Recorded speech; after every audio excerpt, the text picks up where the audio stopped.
What up, guys? It's another Adonis review. Today I am doing Dragon Ball Z Kakarot.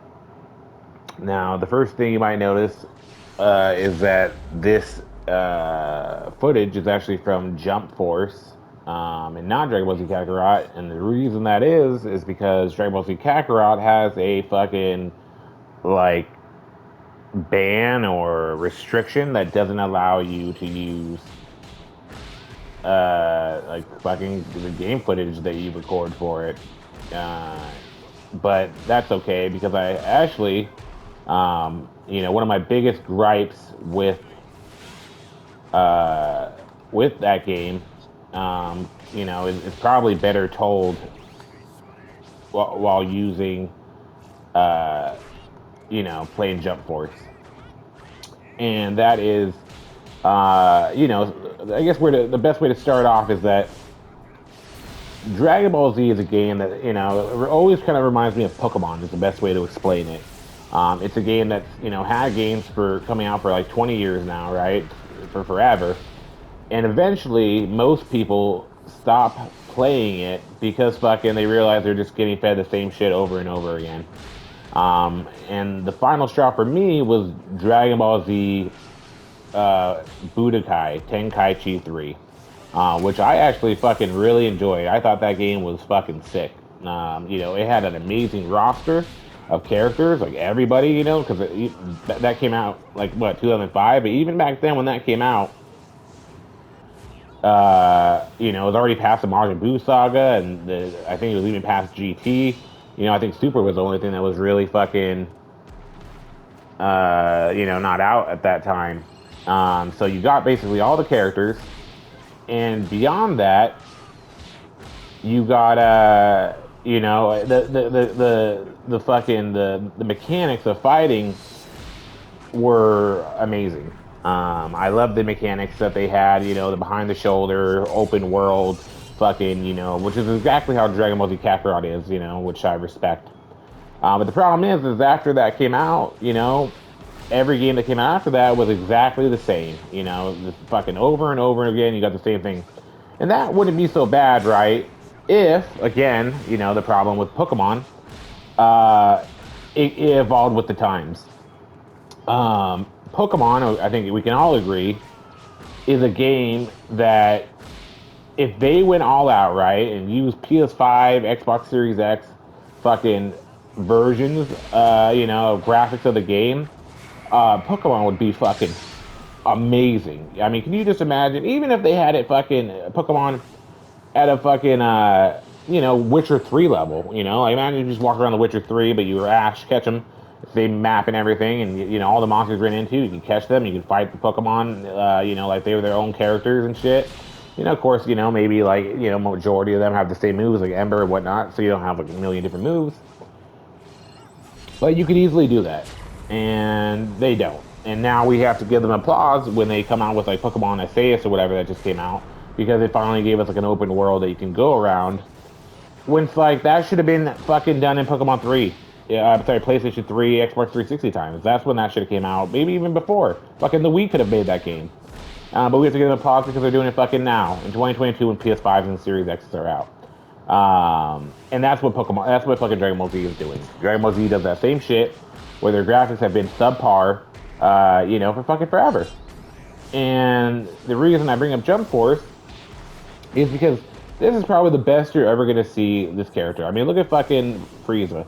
This is the best you will see Frieza ever at any point. This game came out in 2019, and, I was super hyped for this game when it first came out because it finally gave us a Namek of fucking characters, and like look at this fucking look at the way she rushes people.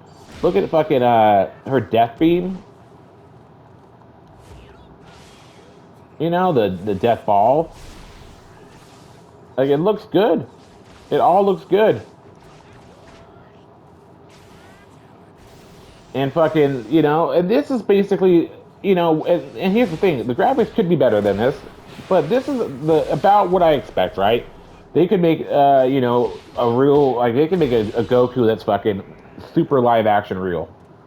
But I understand that that's not how the characters look, and this level right here that you see on screen is the peak of what I at least expect from a game nowadays. When it comes to Dragon Ball Z, Dragon Ball Z doesn't give this except for in Jump Force. Now, the game that I'm talking about today, and the reason Jump Force, of course, failed is because the fucking story is fucking lackluster and fucking bullshit and terrible. Um, but we're not talking about Jump Force today. We're talking about fucking Kakarot. Now, Kakarot I actually do enjoy, but it truly is a love-hate relationship. Um, and the reason I was playing, I refused to play any new Dragon Ball Z games, and then fucking, and then Kakarot came out, and it's like the first one I fucking decided to dive back into.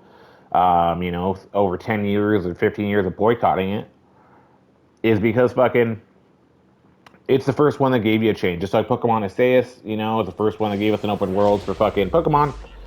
Fucking Dragon Ball Z Kakarot's the first one that gave Dragon Ball Z fans basically what we want, which is an open world Dragon Ball Z game where you play a specific character, different moves, and fucking you fly around the different worlds, a giant open world map, and then, run into the characters you typically fight in, and it goes into that behind the back third person fucking uh, fighting style that I think is fantastic for Dragon Ball Z.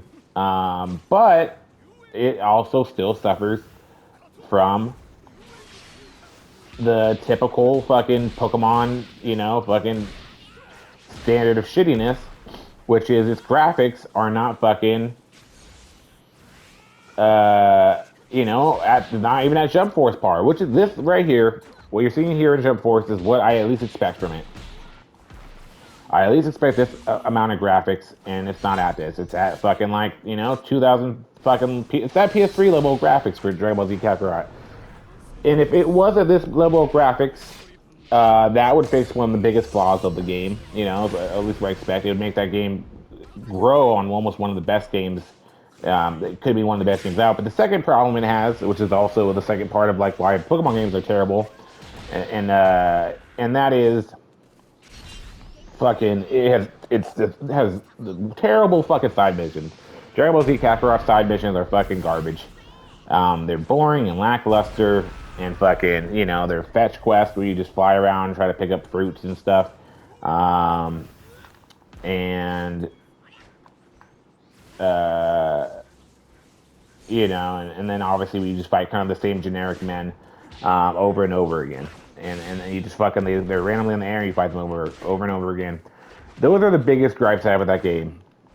The fucking Dragon Ball Z Kakarot, the biggest negatives are that it's the Dragon Ball Z game of our dreams. If it came out back in 2010 or 2013, fucking if it came out for PS3 basically and Xbox 360, it would be the best game for that. Now, with that being said, subpar graphics and terrible, boring side missions. It also has a lot that I do enjoy about it. Like I said, the mechanics and the fighting I do like. I think it's fun.